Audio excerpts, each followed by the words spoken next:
Algebraic topology is the study of topological spaces up to an equivalence relation called where two things are called the same if they're homotopy equivalent. So let me tell you a little bit what it means for two spaces to be homotopy equivalent.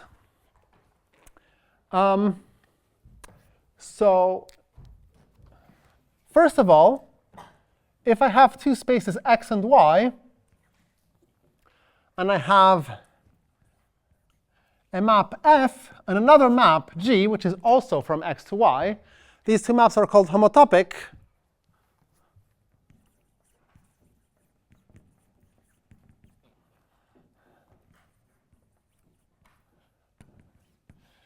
If, and the intuition is if I can find a one-parameter family of continuous maps from x to y, where at the beginning I have F, and then slowly it transforms and becomes G. But the way one formalizes the notion of a one-parameter family of maps is by saying that we have a single continuous map, which is now going to be a map from x cross the parameter space. So if there exists a new map, H is for homotopy, which is now a map from x times the parameter space, which is 0, 1, 2, y. And I want that when I specialize to time 0, I recover F. And when I specialize to time 1, I recover G. So such that H restricted to x times 0, and x times 0, well, that's just x. That's equal to F. And H restricted to x times 1, that's equal to G. So that's what it means for two maps to be homotopic. What I'm after is an equivalence relation not between maps, but an equivalence relation between topological spaces. So that's definition 1. Definition 2, I say that x and y, now two topological spaces,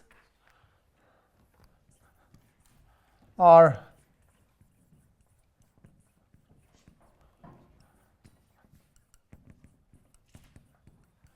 homotopy equivalent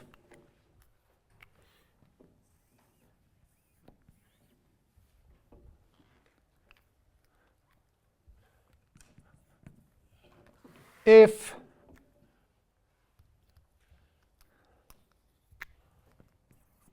there exists a map F from x to y and also a map G from y to x that are continuous maps. So let me introduce a notation for the thing up there. Let me introduce the notation F single tilde G. So that's my notation for two maps that are homotopic. And I will introduce a different notation for two spaces that are homotopy equivalent. X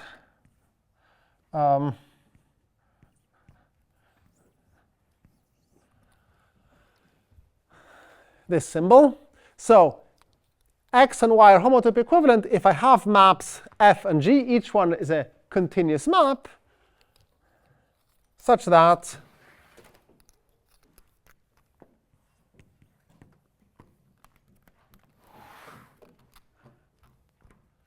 F composed with G is homotopic to the identity, and G composed with F is homotopic to the identity.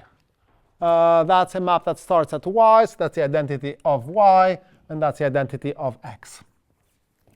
If I had put here the symbol equals, here and here, what we would have instead is the notion of two spaces being homeomorphic. So there's a bijection between the points, and the topologies are mapped to each other under that bijection. But now we have something weaker, and that's known as homotopy equivalence. So what are some examples of homotopy equivalent spaces?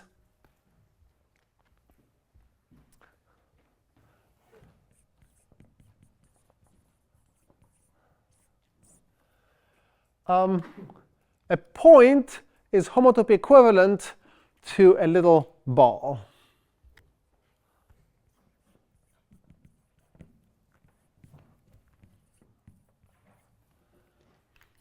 OK, I need a map from the point to the ball. Let's send the point to the middle of the ball. And I need a map from the ball to the point. Well, there's only one. It happens to be continuous, so yeah, let's use that. If I go from the point to the ball back to the point, well, that is the identity map.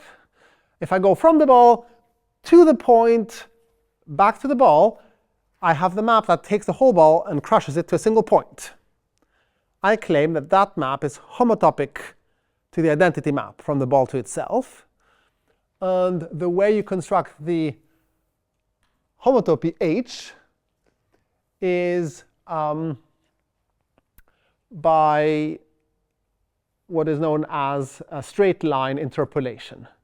So I have the value of f and the value of g. These are two distinct points, and I need to have intermediate values, and I just draw a straight line and go at constant speed from one to the other, and that produces the homotopy. So that's the notion of straight line homotopy that you can use in some circumstances. So that's one example.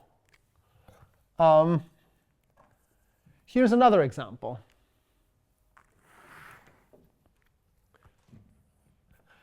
The circle S1 is homotopy equivalent to R2 minus a single point. OK? So I have R2, I have the single point. I need a map from S1 to R2 minus a single point. I'm going to take the map that sends the circle, the abstract circle, to a circle in R2 that surrounds that point. OK, so if I start from S1, that's how I go to R2 minus a point. How do I go from R2 minus a point to S1? So here I have R2, and it's missing a point in the middle. And I have S1, which is here. I'm going to identify it with a subspace of R2. And the map from R2 to S1 is the map which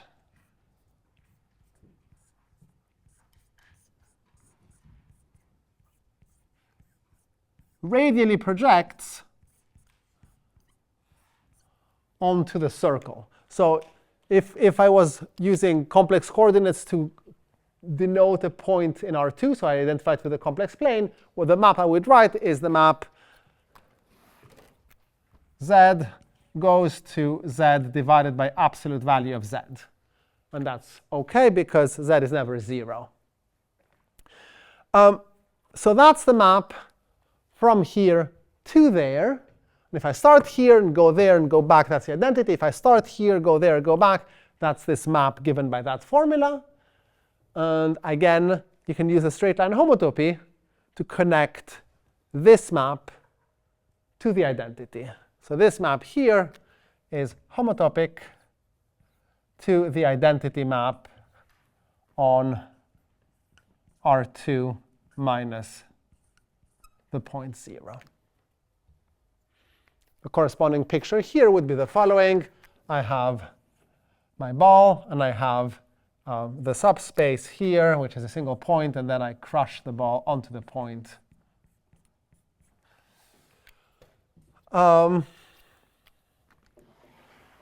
Another example will be the wedge sum of two circles. The wedge is the space that you obtain by gluing two circles along a single point. So you get a figure 8. And that is homotopy equivalent to R2 minus 2 points.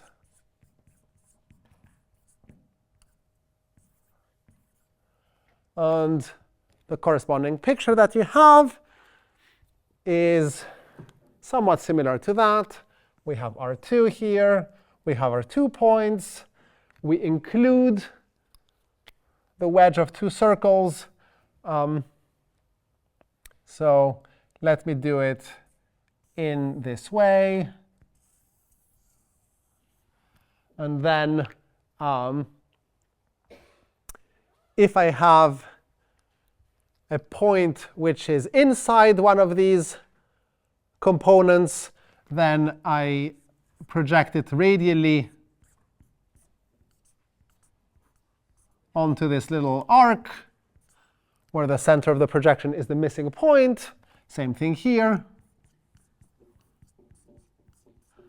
And for points that are on the outside, then I draw all the radial lines from the origin. Each such radial line is going to hit the curve somewhere. Maybe it hits it at this nodal point, or maybe it hits it somewhere else. And I just project along those lines. And you do the very same thing that you would do there. And once again, the straight line homotopy does the trick for you. So essentially, this notion of homotopy equivalence is saying that I can thicken my space, and it's the same up to homotopy. So a ball is a thickened point, or maybe I have a circle or versus a thickened circle, and this is a thickened wedge of 2 circles. And so these spaces, the type of invariants that we're going to construct, invariants of spaces, are going to not distinguish spaces that are homotopy equivalent. But they will distinguish this from that, or this from that, things like that. So the study of algebraic topology is, I should say, not the study of pathological topological spaces. So you might have seen spaces such as the topologist's sine curve, which is a thing that has an accumulation of oscillations, and then you also have the thing that comes at the end. Or maybe you have the Cantor set, which is this thing that you obtain by removing the part in the middle, and then removing again the part in the middle, and then again some more, and then you end up with a sort of dust of points, which is a 0-dimensional, compact, completely disconnected space. And there's like many more such things that sort of feel a bit like fractals, and then you also have like all kinds of other weird topological spaces. Algebraic topology is not the study of these spaces. So these spaces exist. I'm not saying that they don't exist, but somehow the focus is really not on such spaces. The focus is on spaces that you can build by gluing together things that look like open sets in Rn and like making something. I mean, like this kind of stuff. I take a circle, another circle, I glue them at a point. You get something that's that doesn't have any of those pathological behaviors up there. Okay, so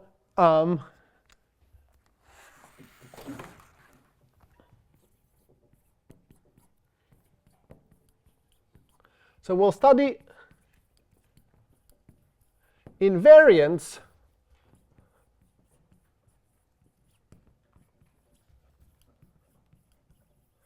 of topological spaces that have the property that they give the same value onto homotopy equivalent spaces. Invariants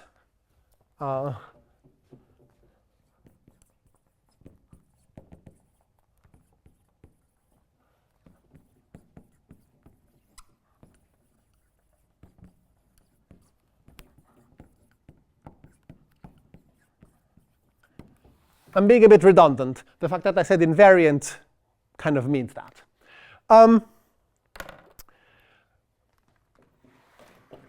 These invariants typically are going to be, at least in this course, abelian groups, with one notable exception, which is the fundamental group that you might have seen already. So an example of an invariant is denoted pi1, and that's called the fundamental group.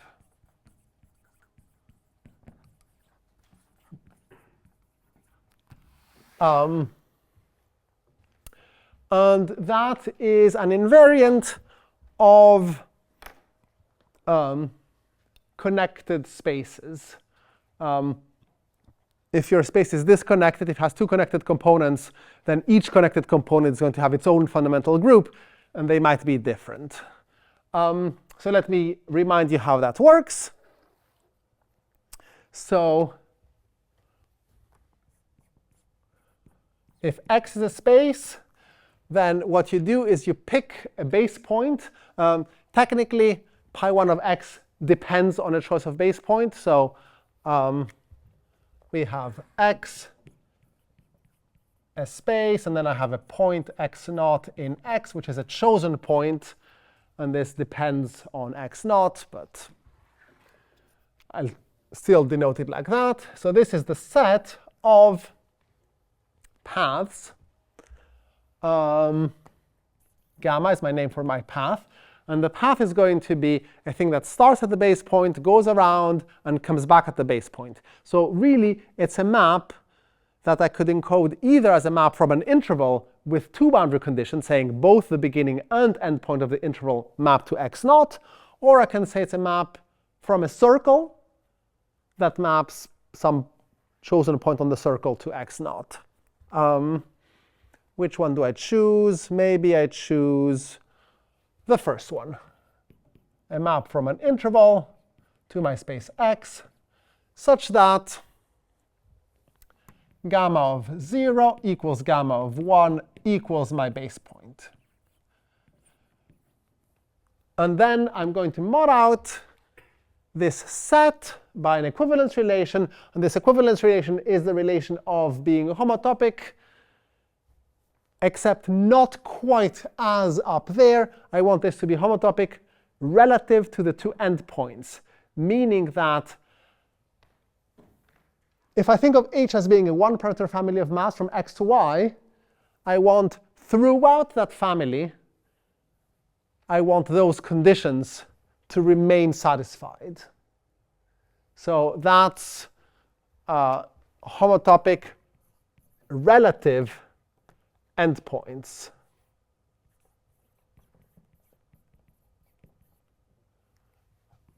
of 0, 1. And that is a group. So let me tell you how the group operation works.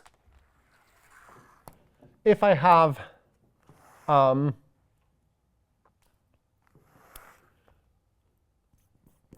for gamma and delta elements of pi1x, and I'm putting square brackets because an element of pi1x is not a path, it's an equivalence class. So we define the group operation. So this product in the group to be the equivalence class of an operation that exists at the level of paths, which is the operation of concatenation.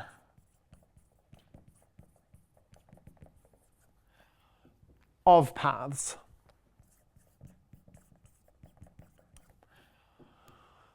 How is that defined? Gamma concatenate delta evaluated on t is either gamma of something or delta of something. And that's going to be 2t or 2 times t minus 1/2. And that's for t in 0, 1/2. And that's for t in 1/2, 1. Really what I'm doing, I'm following first the path gamma, then the path delta, except that if I did it at my leisurely 1 meter per second speed, then I would spend a total of 2 seconds, which is not allowed, so I need to speed up and do that at twice the speed in order to arrive home after exactly 1 second. So that's this doubling of the speed that happens there.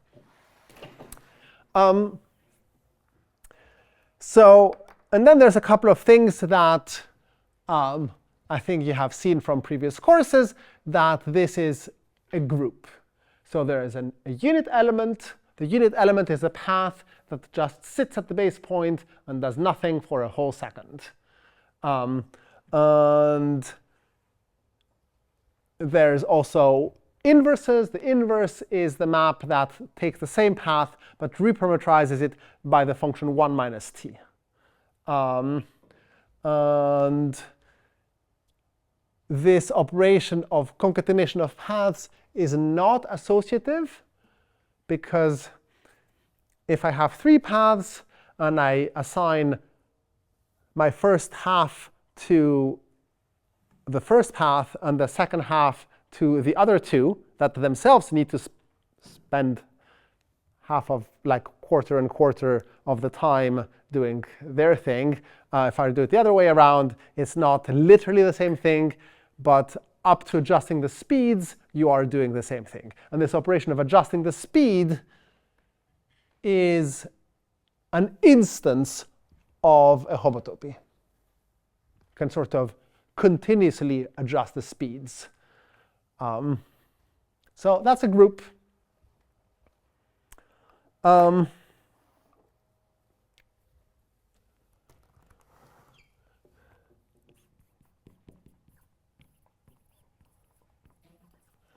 And it's a group which sometimes is an abelian group and sometimes is a non-abelian group. And some examples that you might be familiar with are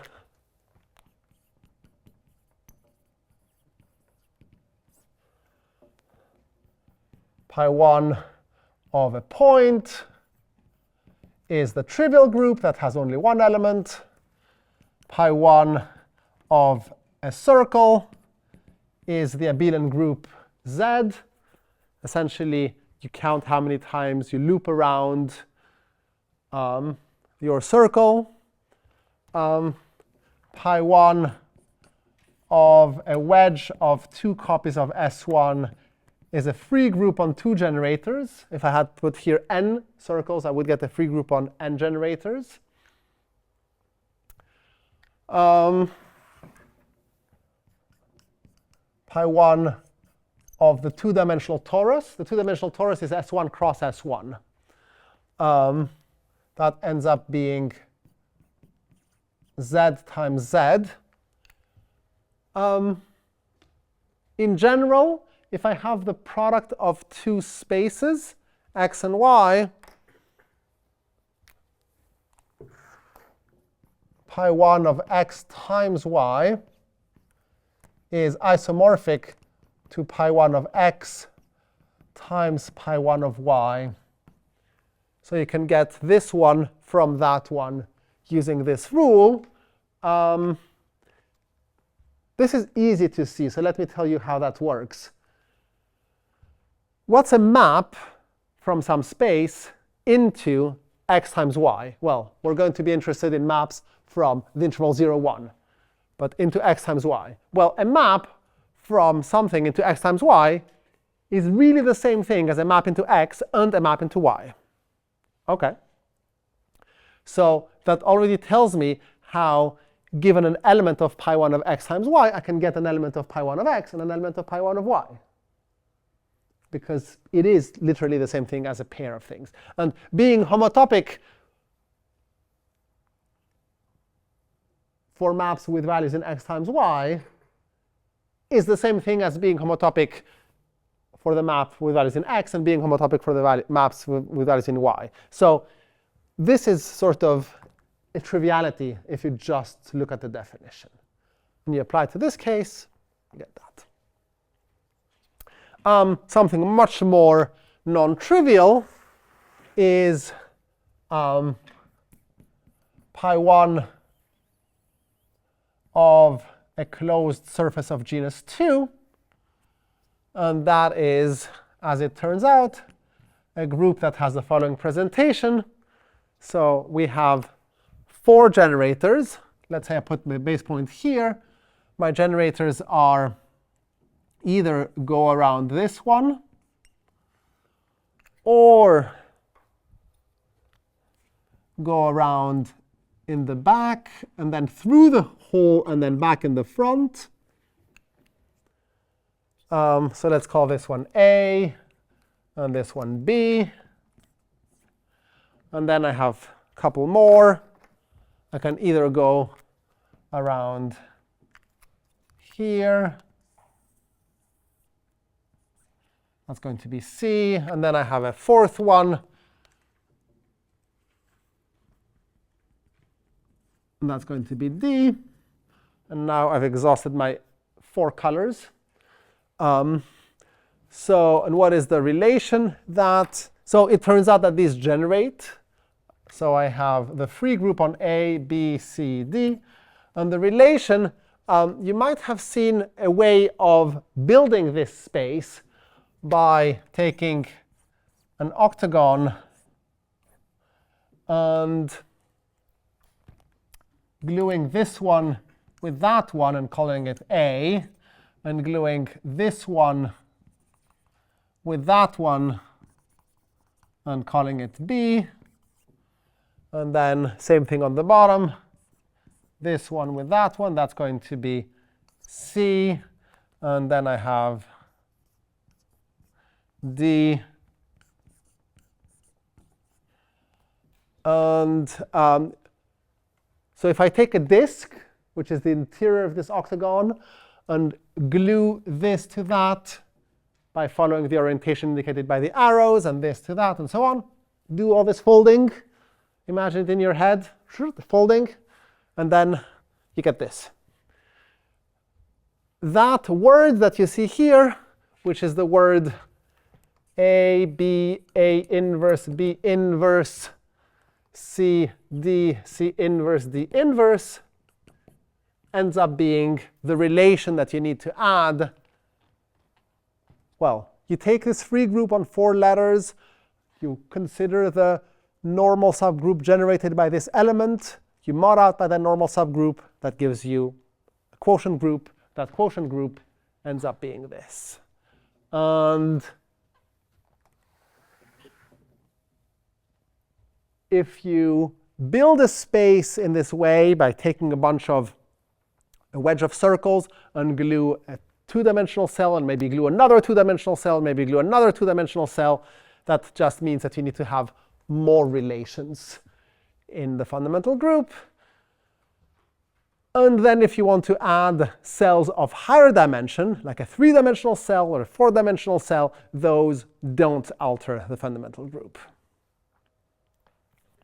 I'm going fairly quickly over all that because I believe that this is something that you have already seen in some previous class. And also, this is not really the topic of this course. This is just an example of an invariant of topological spaces that you have seen.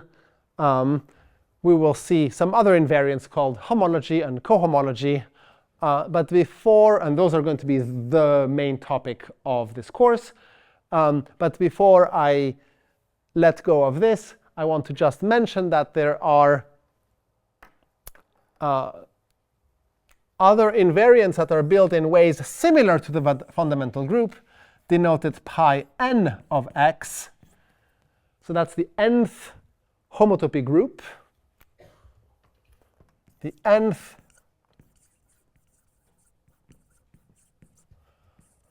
homotopy group of x. The first homotopy group is the fundamental group.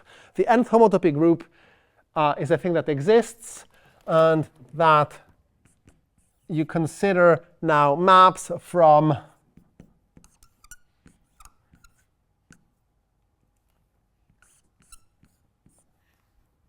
an n-dimensional ball or n-dimensional cube to X with the property that the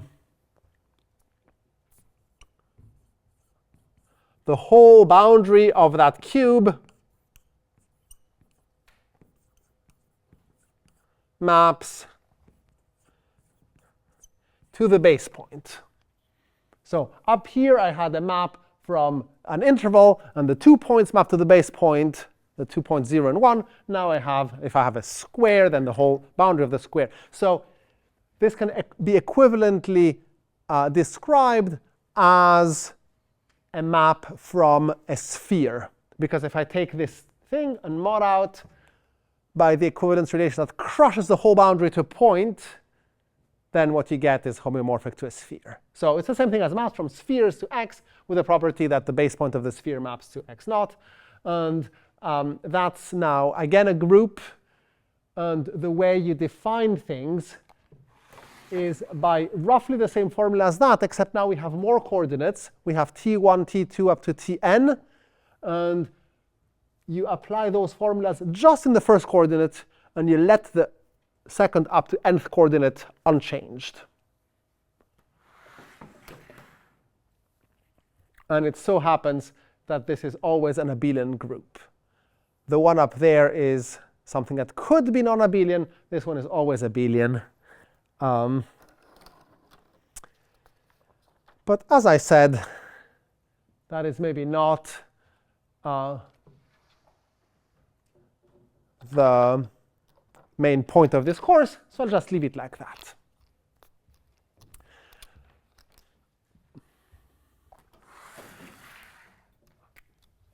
So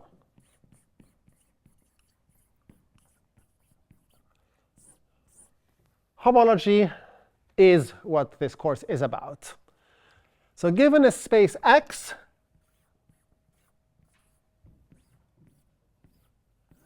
there exists a sequence of abelian groups. So for each n 0, 1, 2, dot, dot, dot,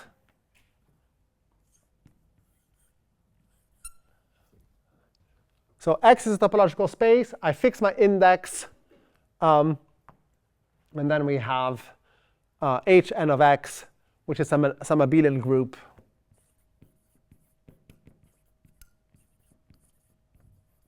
Which is an invariant of X.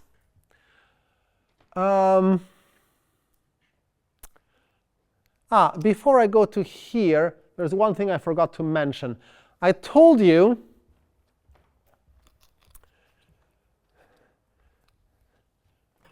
that we have pi1 and we have pi n for n equals 2, 3, 4.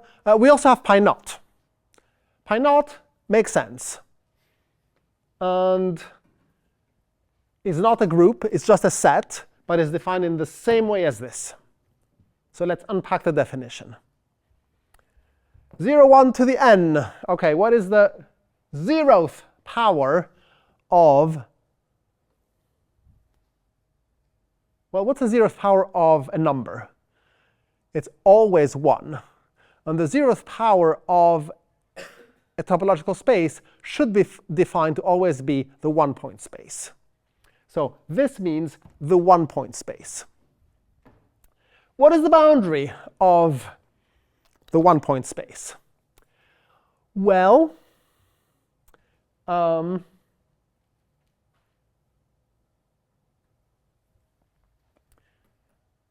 let's unpack what it means for an n-tuple of numbers, t1 up to tn, to be in the boundary. t1 up to tn is in the boundary if there exists an index I such that ti equals 0 or ti equals 1.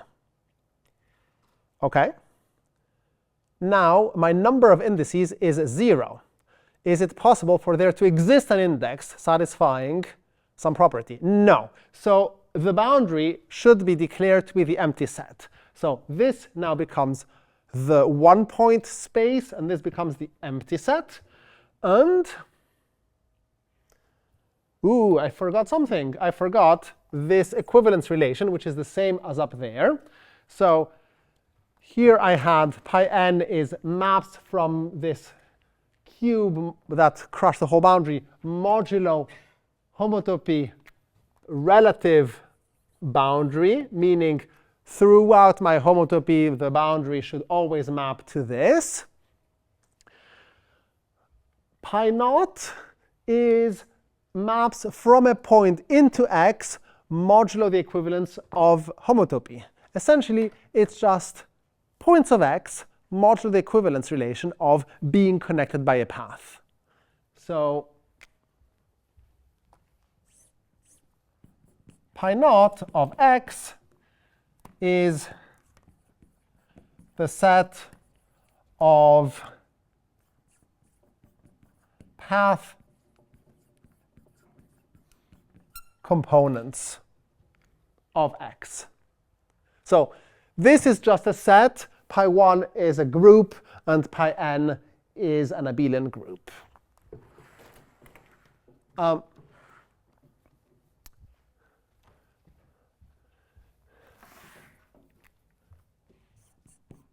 H naught of x will end up being the free abelian group on the set pi naught of x.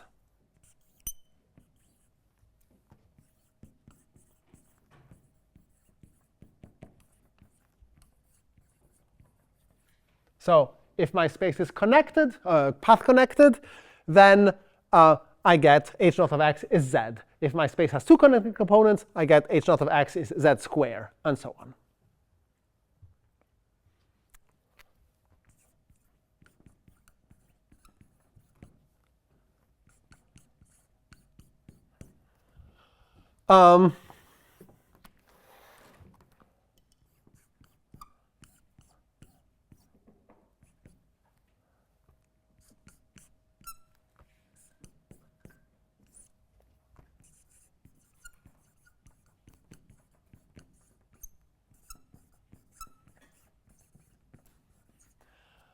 And h1 of x will end up, we will end up showing at some point that this is isomorphic to the abelianization of the fundamental group.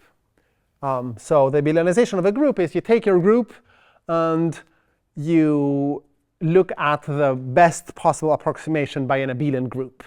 So every time you see a commutator, you mod out by the normal subgroup generated by that, and you keep doing it until you have no commutators left. So the commutator subgroup is the normal subgroup generated by all commutators. These two things are not the definition. These two things are facts that we will have to go back and prove that they hold once we have a definition of Hn. The definition of Hn, we will be able then to specialize to n equals 0, n equals 1, n equals 2, and so on. But I'm just trying to give you an idea of what you will get in those dimensions.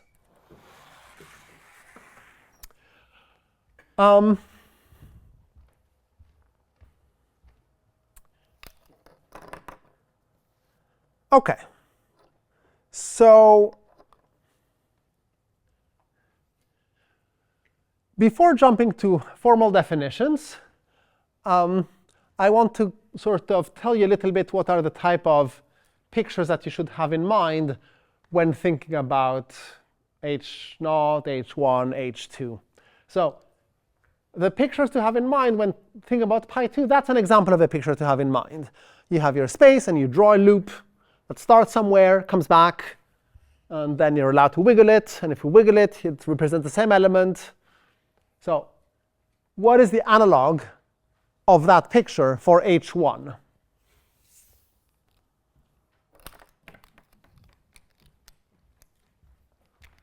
So let's do an example,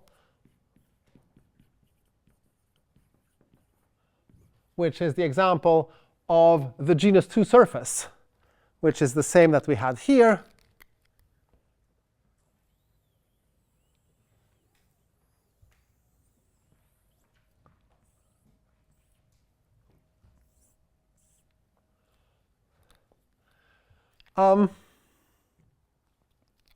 So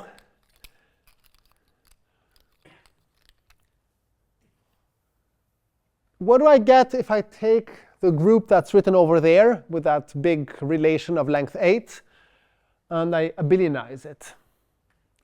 Well, I had 4 generators, A, B, C, D. I will maintain 4 generators. And now I have to mod out by all commutators. OK, so I mod out by all commutators. And I need to also mod out by this word. But you know what? Once you mod out by all commutators, you have already modded out by that word, because that word is a product of 2 commutators. So you may as well forget about this word as far as computing the abelianization. So what we have is just the free abelian group on 4 letters, A, B, C, D. So that's Z to the 4th. So H1 of, if I call this space X,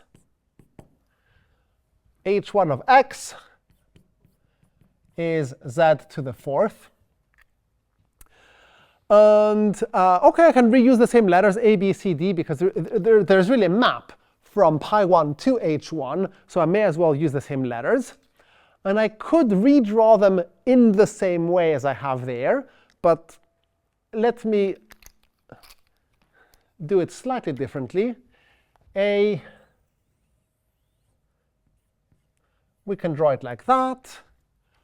And B,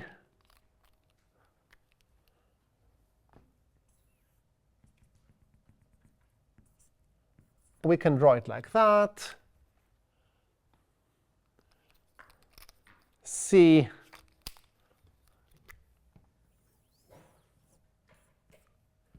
we can draw it like that.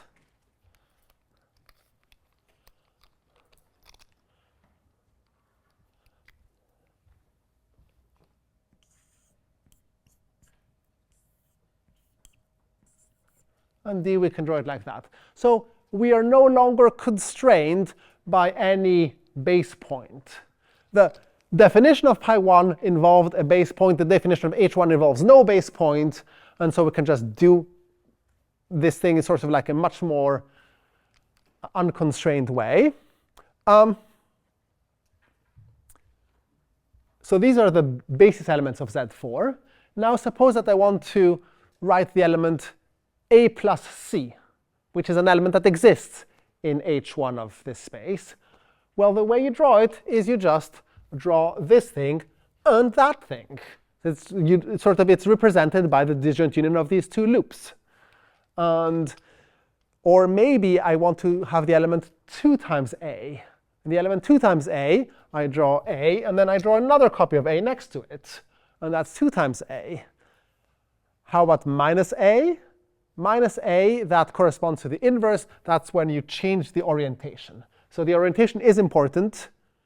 It's the difference between plus A and minus A. So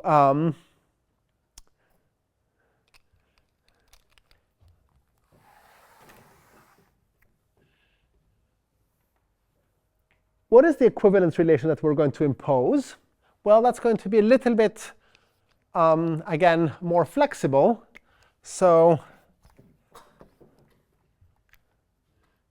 the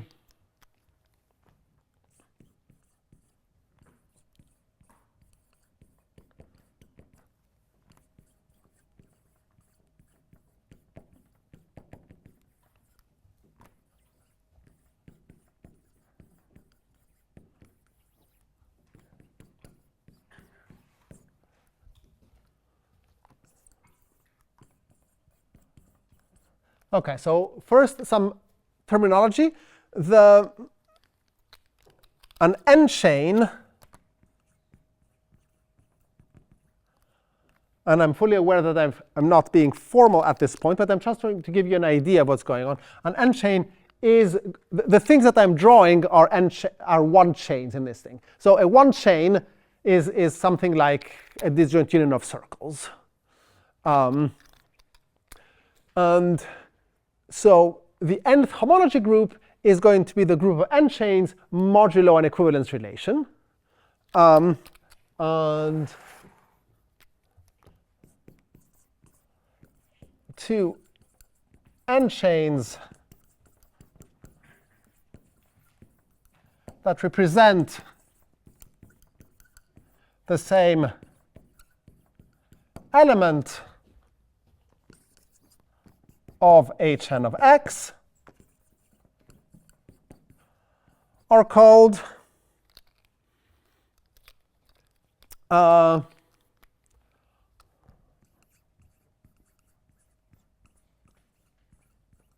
homologous.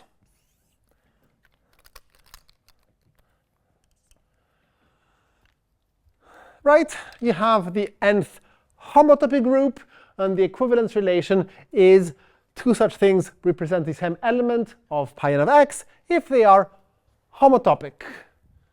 Now here we have the nth homology group, and two n chains represent the same element of the nth homology group if they are homologous. So let me give you an instance of this equivalence relation. So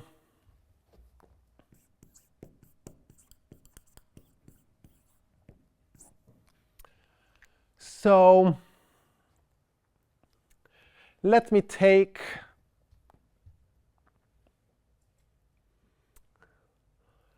let me think about what I want to do.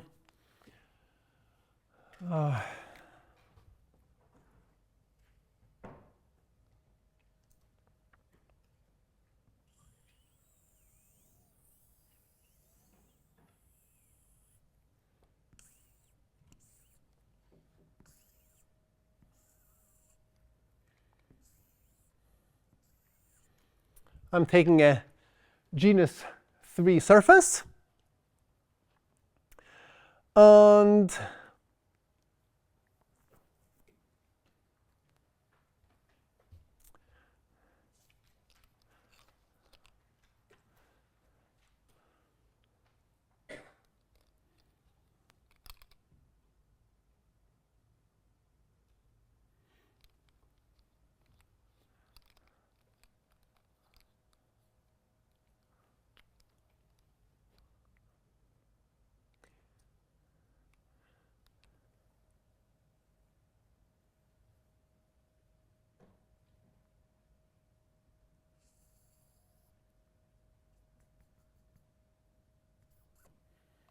here I have a chain A, and here I have another chain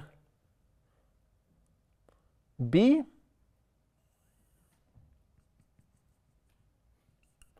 B is going to be represented by something disconnected that looks like this.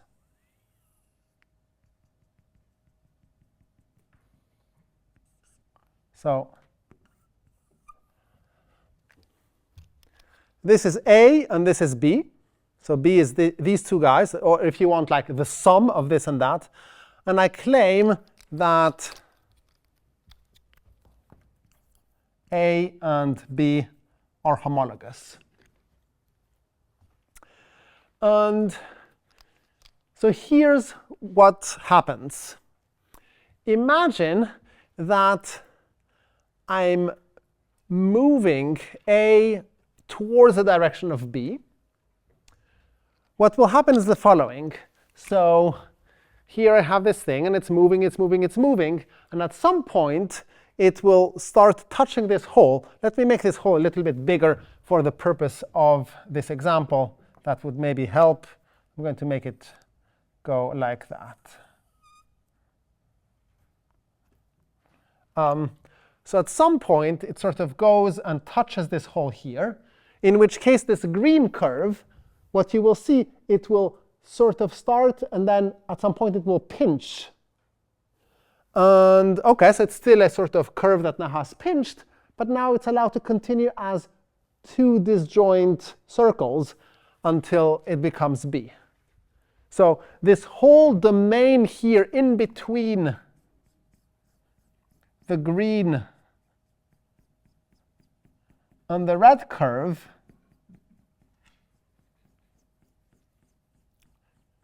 that's the stuff spanned by this process. up here, when we were talking about homotopic maps,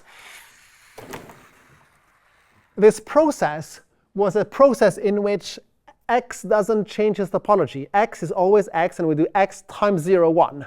And that's the thing that we're mapping into y.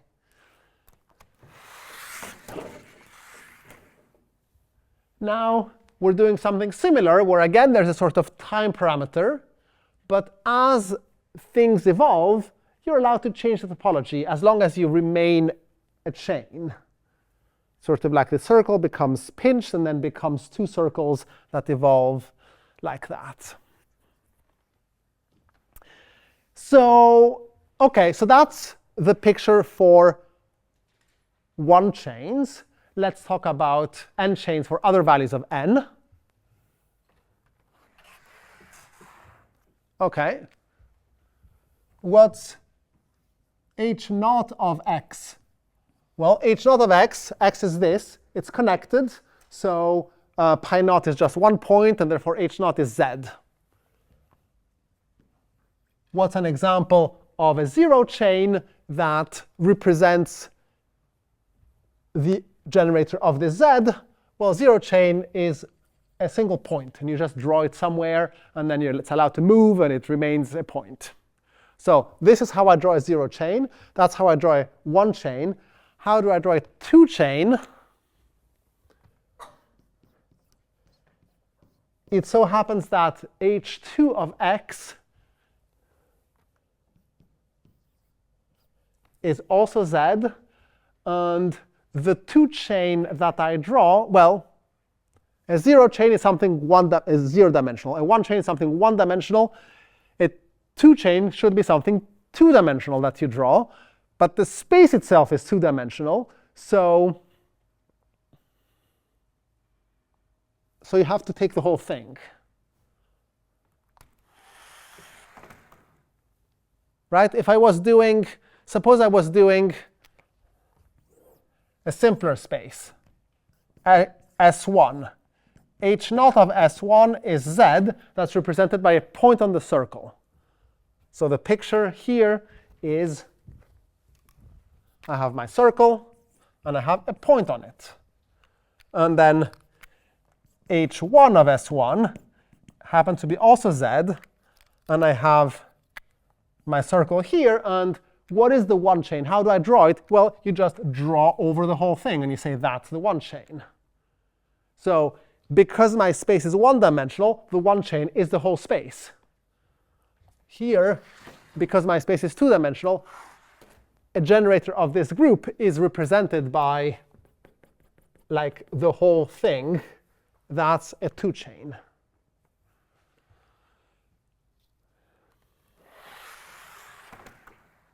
And it can't really move, but I'm allowed to take it with multiplicity. I'm allowed to take twice the thing or 3 times the thing, which is sort of the analog of going multiple times over the same circle, which is the same thing as like taking it with multiplicity.